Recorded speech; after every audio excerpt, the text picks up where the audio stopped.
First of all, just what an incredible atmosphere and an arena for us to have the opportunity to play in. And so grateful for the A10 and Henrico Sports and everything that they have put into to kicking this off. And we knew that tonight was going to be a tough game with Delaware. They are a team that can really score it, and proud of our defensive effort that I think generated our offense tonight. But again, when you get the opportunity to showcase and be one of the first, there's something special about that. And tonight, to be able to play such a great game for women's basketball and the A10, and at the place that the teams are going to cut down the nets and head off to the NCAA tournament. So just really excited about the way the game went, the resilience of our team, and the way that they're growing this year, and then to do it in such a phenomenal facility. Question for all three of you. Walk us through that fourth quarter there. This is a 45-45 game, and then you go on a 7-0 run, I think, and took control there. What happened in that sequence?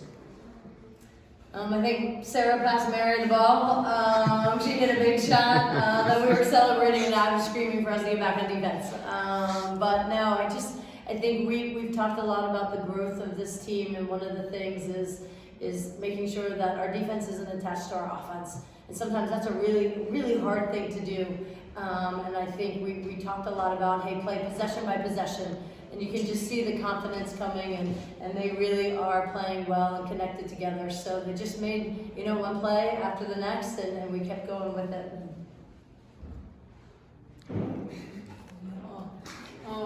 Fourth quarter, we all have energy, and we were all sharing the ball, and we were all locked in, and it was fun. Also, we were all screaming for each other. So I think it was all about energy in the fourth quarter. Yeah.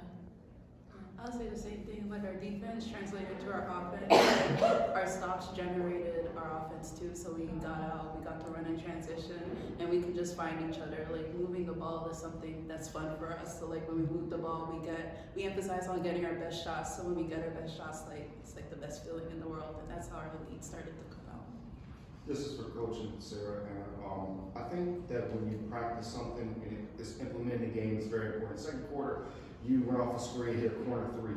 You all were practicing that in practice, in the pregame. How important is that for your players to transition what they're learning to the basketball court? Yeah, I think every coach, thinks about, okay, it's not what you know, it's what your team can do. And I think, one of the best pieces of this team is that they're so coachable. We go into scouts, we go into offensive execution, and they really listen, they're really buying in. And then, you have talented players that put a lot of time in. And, I probably have watched Mary and Sarah, at 7:30, 8 o'clock in the morning, make 100 of those jumpers. So it's exciting to see them do it in such a big venue and a big game. And I'm sure there'll be lots more to come. Mary-Anna, your growth from last year to this year, and going on the court and being a leader, because you have a leader right here, you have a senior leader, you're a sophomore. Talk about what she has meant to you and your growth as a VCU women's basketball Like, it's just like instilling confidence in me, because last year it obviously wasn't my best year from shooting from the three. Like, I got in my head a lot, and I think most importantly Sarah's been there like through the ups and downs, especially OB too. Like, she always emphasized like I'm out there playing pickup, trying to get me out of my head. And then Sarah just always instills confidence in me. She keeps on reassuring me that like, you're good, God got you. Like, she just keeps on helping me through the process. So I think having her on the court with me, and also just like trusting in myself that like I can play. Like, I can also do stuff too. So I think having Sarah as like a leader, like on the court with me, especially like learning from her also, like it's just amazing that she has this leadership role, and she just gives me so much, and I'm grateful for that. Coach, 54-50. Down 10 in the first half. You knew that you took their best shot. You took the timeout, 7-0 run. What went into that timeout? We talked, possession by possession, and then just the physicality of the game. It felt like an A tournament game. It felt like the A10 conference. That there are a lot of talented teams in the league, and when we're trying to prepare ourselves for that, you have to really be locked in and focused, and then you've got to, play with an intensity. And we talked about, hey, we're not going to get up a shot, we're not going to get a foul, we're going to score. And then we're going to take that and go get a stop, and how many of those can we add together? And I told him I couldn't even find the score, so we shouldn't even be looking at it. We just keep playing every possession and really just keep trying to get after it. Sarah, late in the game, you're 5'5", you're amongst the trees, you get a rebound, the possession goes back to VCU. What does that not only say about your heart, but what does that say about your competitiveness that you don't care who you go against on the court? I'm always in my head like a heart over height, just going hard for everything, detail, shooting, and everything. I have to be confident because I know like I'm 5'5", and I have to play with heart and also be confident every time. Yeah. Sarah, 8 assists. I'm not sure how many of them were to your teammates sitting next to you, but I assume it was a lot of them. What's the key to setting, as a floor general, what's the key to setting your shooter up for success like that? Giving my team the balls and give them confidence too, because I know I trust them. I trust like Mary, I trust her, she's gonna make that shot, so give them confidence, that's the key, yeah.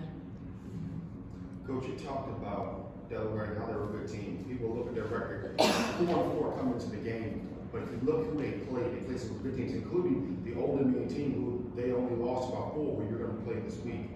Just talk about how you have to keep your team focused, especially coming into this atmosphere where the 18 win championship's going to be. Yeah, I think it's a couple of things. One, you're always looking at statistics, right? So when you look at Delaware, they have 4 scorers in double digits. They're averaging 75 points.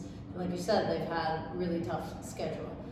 So for us, it was the focus on, okay, what are we going to do defensively?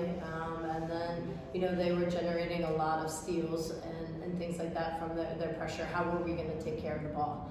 And again, having the opportunity to play where the A10 tournament is just, such I think gives us, just a confidence going into, hey, when we come here and play in March, we want to be playing our best basketball. What did we learn from this game? What did we learn from the next game? So, when that tournament rolls around, we're playing confident and together. And, obviously we know Old Dominion will be another tough game coming up. And being 9-1, you're the opposite of the guys. You guys are taking care of the non-conference so far. You're going to be in 18th place come January. How important is that, taking care of that non-conference, getting them that big and getting the confidence going into your 18th season? First of all, we're all VCU basketball, and our men have had some crazy injuries and a really tough schedule, and there's no doubt Coach Odom will get them going. It's great to be at our games with the men yelling and supporting us, and afterwards getting their shots up, and it's a process. I've been there, and so has Coach, and it's I think this is the time of year that you're going to continue to build. And I think our focus is how do we keep playing confident VCU basketball, whether it's in practice, whether it's in a shoot around. How do we continue to build that confidence in what we're doing together? Not driven by the results. And I think that's one of the things that we really do try to take a lot of pride in. Coach, best start in just about a decade to the season 9-1. Same core as last year. Where do you see the difference this year, the step taken forward amongst the team from last year to this year to contribute to this start? Yeah, I think, when you look at last year, we faced a lot of adversity, and teams and programs are going to do that, and I think the big piece is how do you respond to it, right? And, we look at this summer, but, Mary and Te-Biasu, their freshman year, they got a lot of experience. What did they do with that? Now you look at their game. It's a big thing, and she's smiling down here, but it's really nice to have Sarah healthy and on the floor, and Jen, who was a double-double tonight, 10 and 10. She was, had surgery last year in the middle of our year. We had so many, obstacles, but how do you respond to them? And I give them a lot of credit. They work really hard on building their relationships off the court, and then that's starting to translate on the court, and they bring their work ethic and their response. It's not always easy. And the easy way is to bolt. And the one thing that, I take a lot of pride in is we all came back, and we all came back to get better and to really chase that championship. For roughly the same question for you two. Team both were here last year, played a lot, were part of the adversity that Coach talked about, also part of the team building exercises and the great things that you guys did in the off season. If you both want to touch a little bit about what you've seen in the gym that is now shown up on the court at the start of the season for you guys. Good leadership, Sarah, good leadership. I think like again, like building our relationships off the court really helps us translate it on the court. So whether like it's a turnover and someone has a bad possession, we're able to lift them up and like also like instill confidence in them. Be like, hey, we need you. You got it.